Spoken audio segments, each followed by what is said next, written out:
around Dodge City and in the territory on west, there's just one way to handle the killers and the spoilers, and that's with a U.S. Marshal and the smell of Gunsmoke.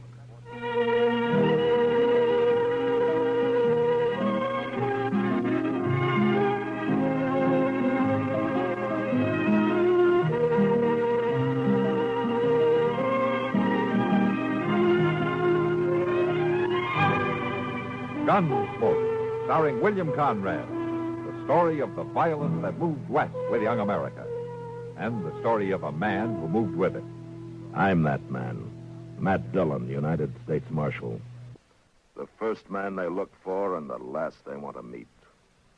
It's a chancy job, and it makes a man watchful and a little lonely.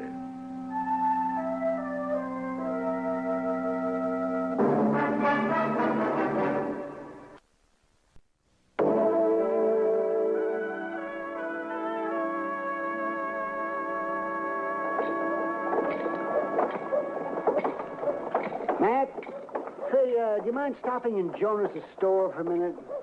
No, it won't take long. What are you going to buy, Doc? Another diploma to hang on your wall? Oh, another diploma to hang on. Anybody can shoot bullets into people the way you do. What takes real brains is digging them back out. Well, between the two of us, we managed to make a living, don't we? Barely. Just barely. Hello, Jonas. Hello, Marshal. Doc? Hi, Mr. Jonas. What can I do for you? Well, I'm looking for a saw. What? You're looking for a saw? And some nails, Mr. Jonas. Sure, Doc, sure. I'll have to fetch him from the storeroom out back. Doc, what do you want a saw for? See, Matt, look here. You got a batch of new derbies in. Doc, what are you going to use a saw for? I bet they're expensive, too. Here! Stop there! Stop! What's that? Yeah, stay here, Doc. He's over there behind them barrels, Marshal. Who is? I don't know, but I'll shoot him dead if he moves. Don't kill me. I ain't armed. All right, come out of there with your hands up. Dear Lambert. Yeah, it's me. I can't believe it, Amber. I was going to pay you later. Pay me later. You're on my books now for over $300. And stealing from me on top of that.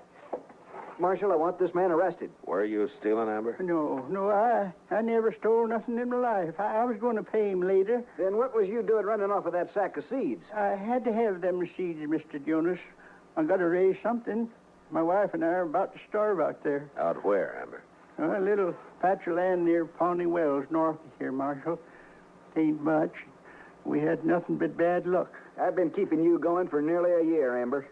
This is a fine show of gratitude. Well, how can I pay you unless I raise something? The man's desperate, Mr. Jonas. He owes me money, too, Matt, but I don't hold with stealing to pay off your debt. Well, I'll pay you, Doc.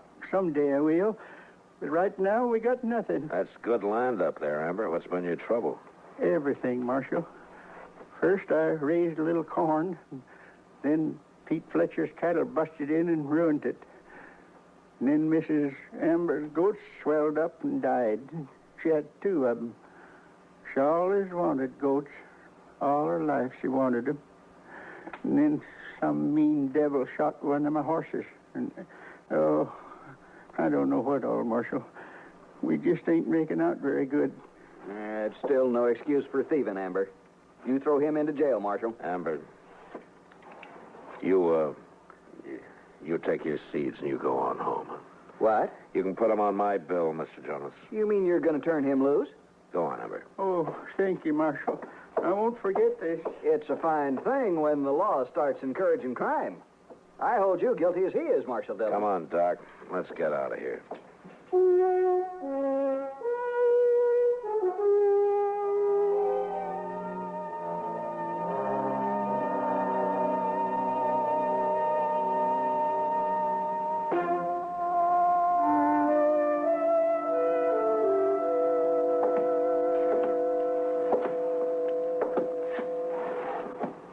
You know something, Mr. Dillon? Oh, what, Chester?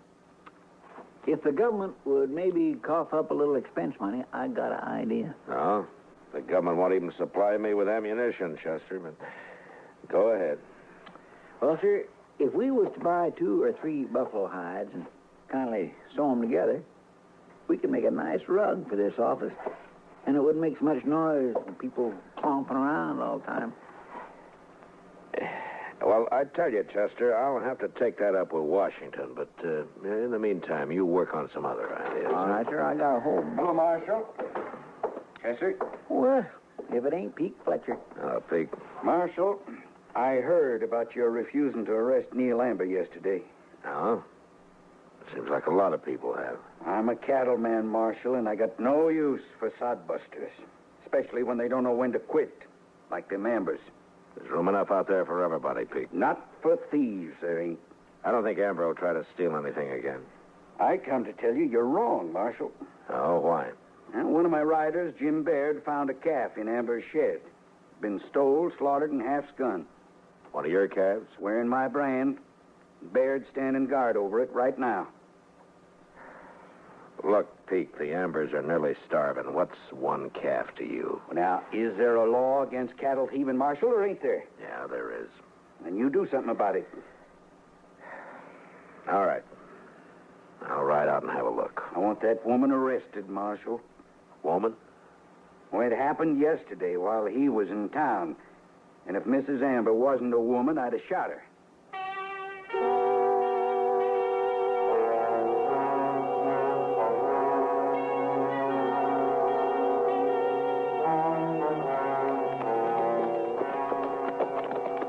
My calf's in the shed, right over there, Marshal. I don't see the Ambers anywhere. I told Baird to make him stay in the house. Now, you had no right to do that, Pete. I got a right to protect my property, ain't I? Chester, Yes, sir. go tell the Ambers to come out to the shed here. All right, sir.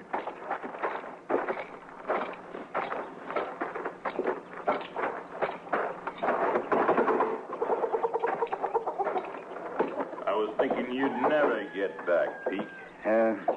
This is Marshal Dillon, Baird. Where I come from, we hang cow thieves ourselves. Well, it's been done around here, too, Baird. Good. The man that headed the last lynching got 25 years in prison. You trying to scare me, Marshal? I hate lynching, Baird. I hate even the talk of it. All right, Pete, where's the calf? Right over here, Marshal. She was trying to butcher it on the ground. Now, a man would have hung it up. There's Pete's brand right there. Marshal? I thought I told you to stay in the house. You're not telling anybody anything, Baird. Hello, Amber. Ma'am? She didn't do this, Marshal. Miss Amber, would you mind telling us about it? Baird can tell you all you need to know, Marshal. I want to hear what Miss Amber has to say. I feel guilty, Marshal. They made me feel guilty accusing me this way. Oh, it's hurt her bad, Marshal. My wife's an honest woman. If you're innocent, you got nothing to worry about, Miss Amber. Now, you tell me what happened, huh? Well, Neil was in town, and I come out to the shed to get a potato for my dinner, and I seen that little calf lying there, and I was standing here looking at it. And then he come in and grabbed me and said I'd stole it. Oh, Marshal, they're saying that makes me want to die. I tracked that calf here, and I caught her skinning it, Marshal. She's just trying to work on you. Nobody's going to believe a couple of thieves. Well, I know what you're doing, Pete Fletcher, but I ain't leaving this land. Not now or ever. Well, you going to arrest her, Marshal? You go on back to the house, ma'am. What? My whole life I never done anything wrong. Now I feel I ought to be hung. She'd be better off dead than like this. If she was a man, she would be dead, Amber. That's enough, Baird. I'm not arresting anybody, Pete. Are you calling me and Baird liars? I'm saying there isn't enough evidence. Now, you take your calf and you get out of here and you leave these people alone. All right, Marshal. But the next time we ain't coming to the law. We'll handle this ourselves.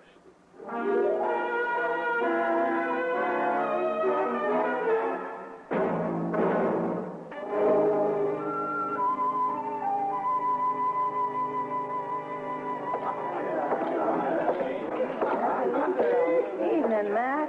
Ah, hello, Kitty. Matt, I want you to meet Lucinda. She's new here. Oh? Hello. Welcome to Dodge, Lucinda. Kitty's told me a lot about you, Marshal. I was hoping you'd come in tonight. Where are you from? Well, I've been in Abilene the past 2 years. Yeah. Abilene. Why, you must know Bill Hickok over there, I sure do. He told me to look you up when I got to Dodge. Said you'd keep me out of trouble. huh? Well, I can't do that, but I'll tell you what, if you ever do get into trouble, you come see me. Thanks, Marshal. Mr. Hickok said Dodge is a lot wilder than Abilene.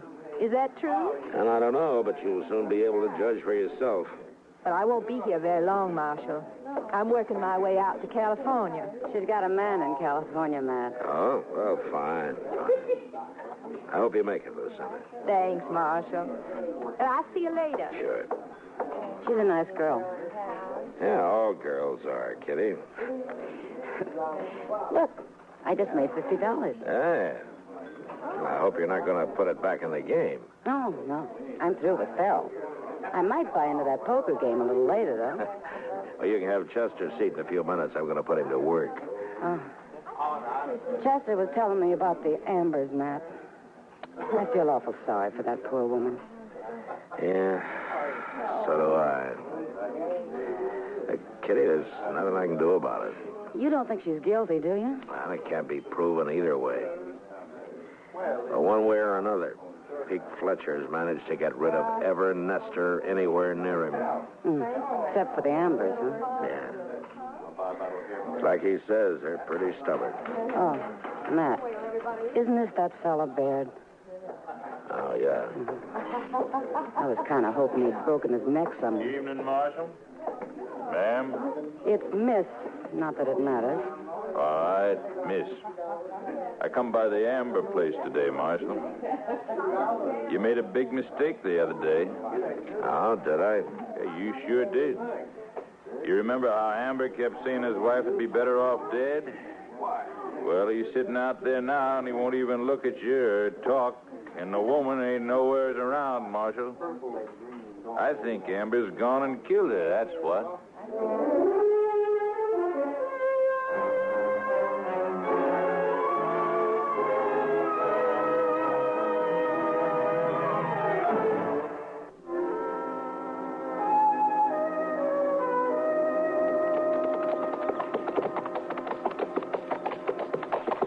Place looks deserted, Mr. Dillon. Yeah, it does. Maybe Baird was right. Maybe something has happened to Miss Amber. Yeah, maybe. I will soon find out.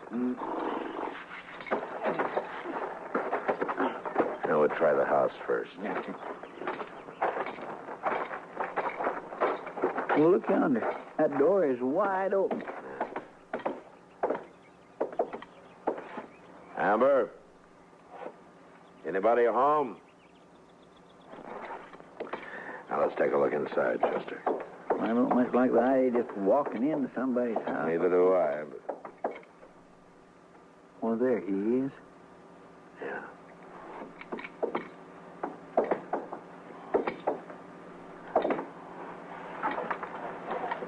Hello, Amber. You all right? Hello, Marshal. Chester.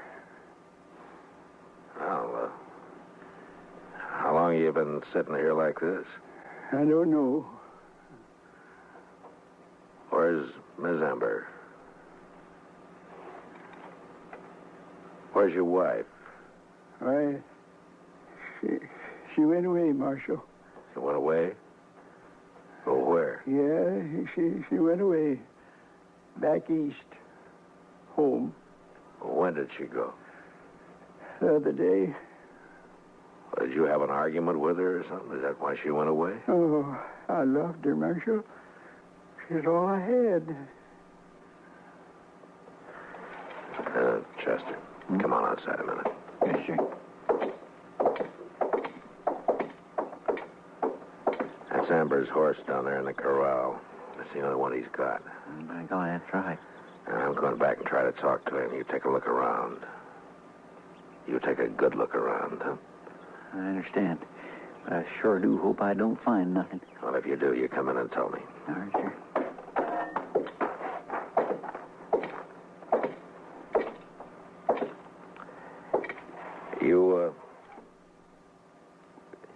want to tell me what happened, Amber? She's gone, Marshal. Did Barrett or Pete Fletcher have anything to do with it? They said she stole a calf. She didn't do that, Marshal. No, I don't think she did either. There hasn't been any more trouble like that, has there? Has there? Baird come by yesterday, but he didn't do nothing. Oh, I'm ashamed about my wife, Marshal. Ashamed? I mean, her not being here. It's just too much for her. She just couldn't take it no more. But she shouldn't have gone off like that. Well, how did she go? We was married 30 years, Marshal. I was real proud of her. Of course you were. Tell me, when she left here, how did she go? She rode away. You mean she took your horse? Yeah, she took my horse. Dillon? Yeah. Did you find anything?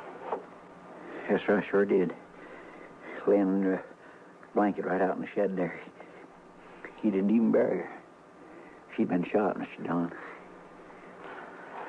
Who shot her, Amber? I couldn't bury her.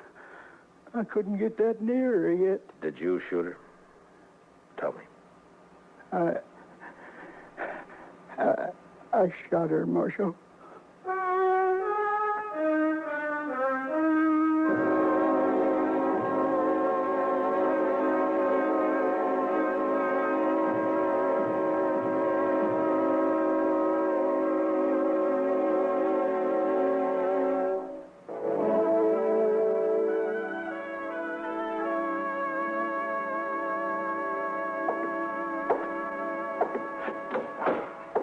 Well, he still won't eat, Mr. Dillon. He's going to die of starvation before they can hang him. He hasn't been tried yet, Chester.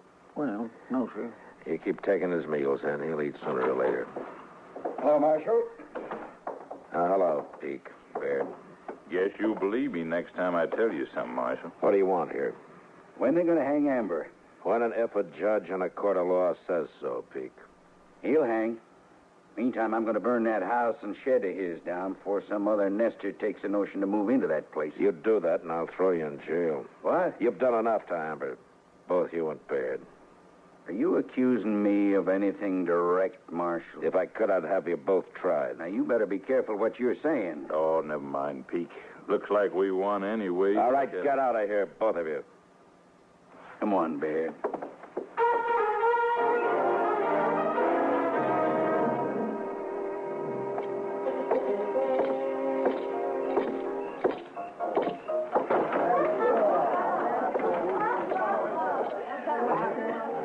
Evening, Marshal.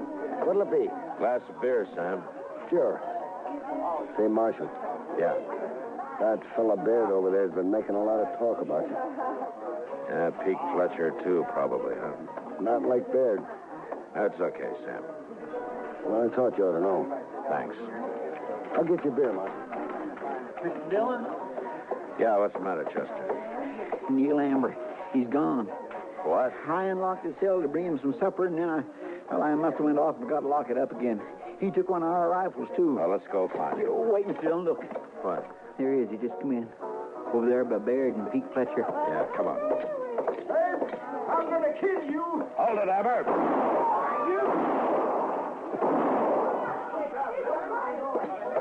All right, put that gun away, Pete. He killed Baird, Marshal. He was going to kill me. You shoot him again, and I'll kill you. He's unarmed now. I ain't going to shoot him.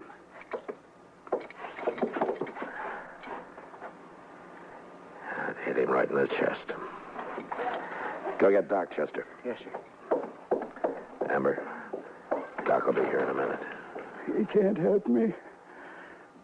This is going to save me from hanging, Marshal. That'd have been an even worse disgrace. Worse? Worse than what? Come closer, Marshal. I don't want nobody else to know, but my wife. I didn't shoot her. She killed herself, is that it? That made me terrible ashamed, Marshal. I'd hung rather than anybody know it. You won't tell, will you? No.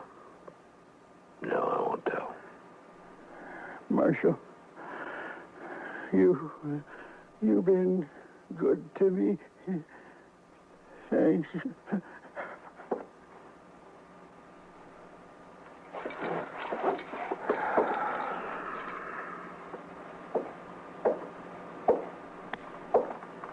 Dead, huh?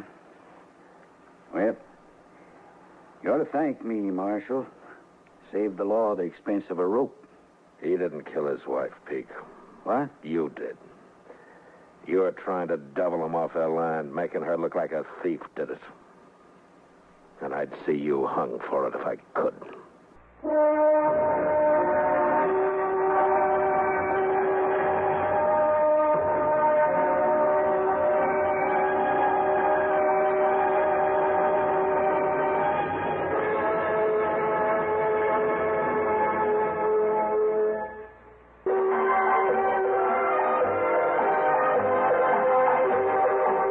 Gunsmoke. Produced and directed in Hollywood by Norman McDonald, stars William Conrad as Matt Dillon, U.S. Marshal. The story was specially written for Gunsmoke by John Meston. Featured in the cast were Ralph Moody, Vic Perrin, Barney Phillips, Virginia Gregg, Harry Bartell, James Nusser, and Gene Bates. Harley Bear is Chester, Howard McNear is Doc, and Georgia Ellis is Kitty. This is George Walsh inviting you to join us again next week when CBS Radio presents another story on Gunsmoke.